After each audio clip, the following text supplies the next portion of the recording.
بسم الله الرحمن الرحيم. طه ما أنزلنا عليك القرآن لتشقى إلا تذكرة لمن يخشى تنزيلا ممن خلق الأرض والسماوات العلى الرحمن على العرش استوى له ما في السماوات وما في الأرض وما بينهما وما تحت الثرى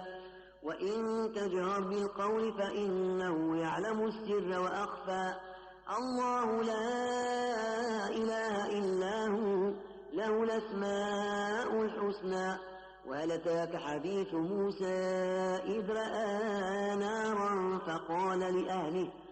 فقال لأهلهم كثوا إني آنست نارا لعلي آتيكم منها بقبس وجد على النار هدى فلما أتى نودي يا موسى إني أنا ربك فاخلع عليك إنك بالوادي المقدس طوى وأنا اخترتك فاستمع لما يوحى إنني أنا الله لا إله إلا أنا فاعبدني وأقم الصلاة لذكري إن الساعة آتية نكاد أخفيها لتجزى كل نفس بما تسعى فلا يصدنك عنها من لا يؤمن بها واتبع هواه فتردى وما تلك بيمينك يا موسى قال هي عصاي أتوكأ عليها وأهش بها على غنمي ولي فيها مآرب أخرى قال ألقها يا موسى فألقاها فإذا هي حية تسعى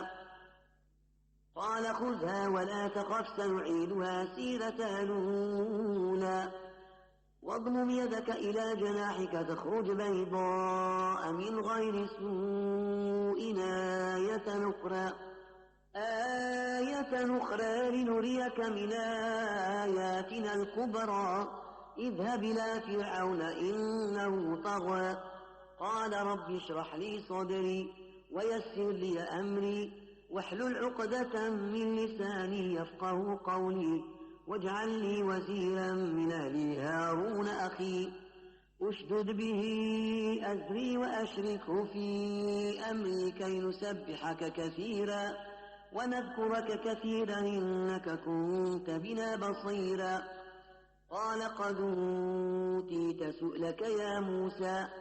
ولقد مننا عليك مرة أخرى إذا أوحينا إلى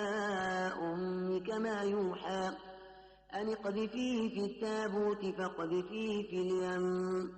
فليلقه اليم بالساحل يأخذه عدو لي وعدو له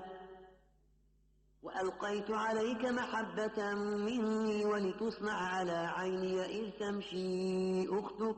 فتقول هل أدلكم على من يكفله فرجعناك إلى أمك كي تقر عينها ولا تحزن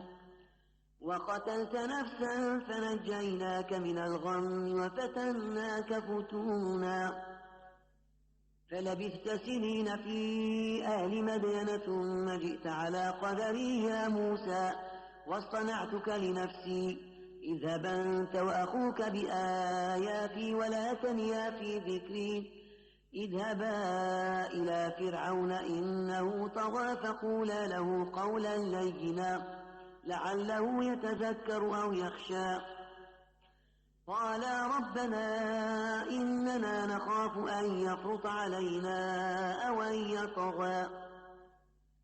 قال لا تخافا إنني معكما أسمع وأرى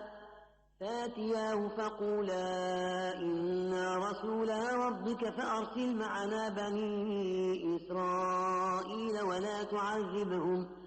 ولا تعذبهم قد جئناك بآية من ربك والسلام على من اتبع الهدى إنا قد أوحي إلينا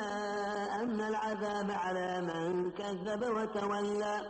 قال فمن ربكما يا موسى قال ربنا الذي أعطى كل شيء خلقه ثم هدى قال فما بال القرون الأولى قال علمها عند ربي في كتاب لا يضل ربي ولا ينسى الذي جعل لكم الأرض مهادا وسلك لكم فيها سبلا وأنزل من السماء ماء فأخرجنا به أزواجا من نبات شتى كلوا وارعوا أنعامكم إن في ذلك لآيات لأولي النهى منها خلقناكم وفيها نعيدكم ومنها نخرجكم تارة أخرى ولقد رأيناه آياتنا كلها فكذب وأبى قال أجئتنا لتخرجنا من أرضنا بسحرك يا موسى فلناتينك بسحر مثله فاجعل بيننا وبينك موعدا لا نخلفه نحن ولا أنت مكانا سوى قال موعدكم يوم الزينة وأن يحشر الناس ضحى فتولى فرعون فجمع كيده ثم أتى قال لهم موسى ويلكم لا تفتروا على الله كذبا فيسحتكم بعذاب وقد خاب من افترى فتنازعوا أمرهم بينهم وأسروا النجوى قالوا إن هذان لساحران يريدان أن يخرجاكم من أرضكم بسحرهما ويذهبا بطريقتكم المثلى فأجمعوا كيدكم ثم آتوا صفا وقد أفلح اليوم من استعلى قالوا يا موسى إما أن تلقي وإما أن نكون أول من ألقى قال بل ألقوا فإذا حبالهم وعصيهم يخيل إليه من سحرهم أنها تسعى فأوجس في نفسه خيفة موسى قلنا لا تخف إنك أنت الأعلى وألق ما في يمينك تلقف ما صنعوا إنما صنعوا كيد ساحر ولا يفلح الساحر حيث أتى فألقي السحرة سجدا قالوا آمنا برب هارون وموسى قال آمنتم له قبل أن آذن لكم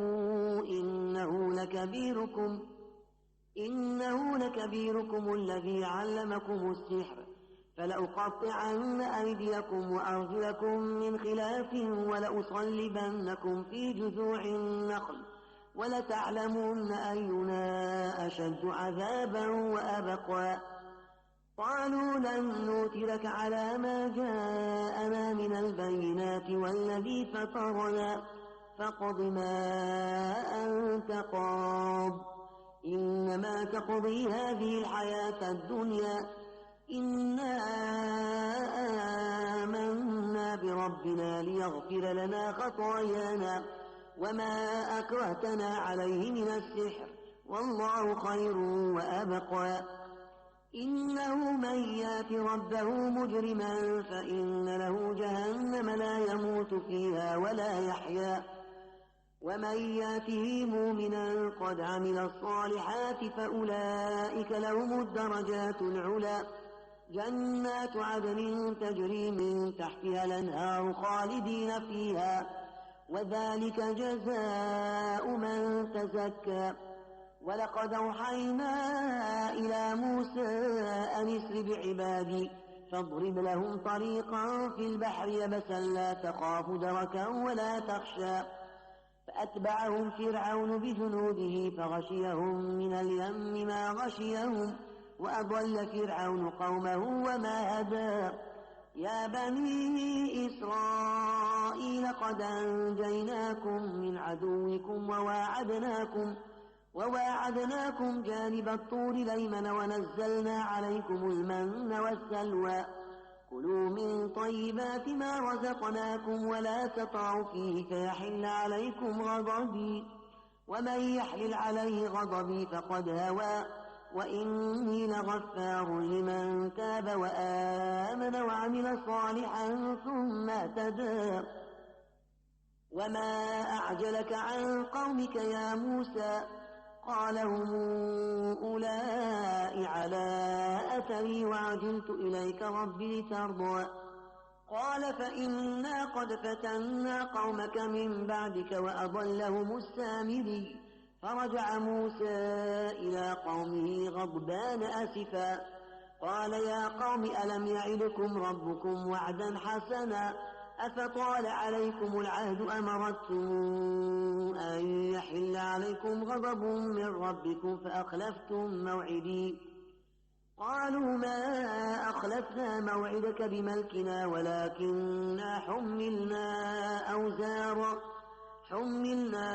أوزارا من زينة القوم فقذفناها فكذلك ألقى السامري. فأخرج لهم عجلا جسدا له خوار فقالوا هذا إلهكم وإله موسى فنسي. أفلا يرون ألا يرجع إليهم قولا ولا يملك لهم ضرا ولا نفعا. ولقد قال لهم هارون من قبل يا قوم إنما فتنتم به وإن ربكم الرحمن فاتبعوني وأطيعوا أمري. قالوا لن نبرح عليه عاكفين حتى يرجع إلينا موسى. قال يا هارون ما منعك إذ رأيتهم ضلوا ألا تتبعني أفعصيت أمري. قال يا ابن أم لا تأخذ بلحيتي ولا برأسي إني خشيت أن تقول فرقت بين بني إسرائيل ولم ترقب قولي. قال فما خطبك يا سامري. قال بصرت بما لم يبصروا به فقبضت قبضة من أثر الرسول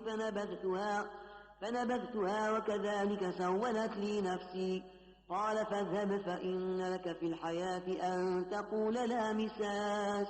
وإن لك موعدا لن تخلفه وانظر إلى إلهك الذي ظلت عليه عاكفا لنحرقنه ثم لننسفنه في اليم نسفا. إنما إلهكم الله الذي لا إله إلا هو وسع كل شيء علما كذلك نقص عليك من أنباء ما قد سبق وقد آتيناك من لدنا ذكرا. من أعرض عنه فإنه يحمل يوم القيامة وزرا خالدين فيه وساء لهم يوم القيامة حملا. يوم ينفخ في الصور ونحشر المجرمين يومئذ زرقا يتخافتون بينهم إن لبثتم إلا عشرا. نحن أعلم بما يقولون إذ يقول أمثلهم طريقة إن لبثتم إلا يوما. ويسألونك عن الجبال فقل ينسفها ربي نسفا فيذرها قاعا صفصفا لا ترى فيها عوجا ولا أمتا. يومئذ يتبعون الداعي لا عوج له وخشعت الأصوات للرحمن فلا تسمع إلا همسا. يومئذ لا تنفع الشفاعة إلا من أذن له الرحمن ورضي له قولا. يعلم ما بين أيديهم وما خلفهم ولا يحيطون به علما. وعنت الوجوه للحي القيوم وقد خاب من حمل ظلما. ومن يعمل من الصالحات وهو مؤمن فلا يخاف ظلما ولا هضما. وكذلك أنزلناه قرآنا عربيا وصرفنا فيه من الوعيد لعلهم يتقون أو يحدث لهم ذكرا. فتعالى الله الملك الحق ولا تعجل بالقرآن من قبل أن يقضى إليك وحيه وقل رب زدني علما. ولقد عهدنا إلى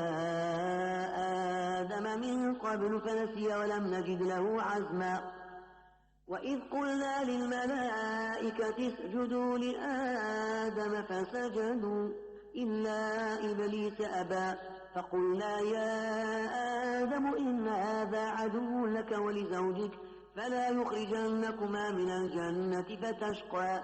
إن لك ألا تجوع فيها ولا تعرى وإنك لا تظمأ فيها ولا تضحى. فوسوس إليه الشيطان قال يا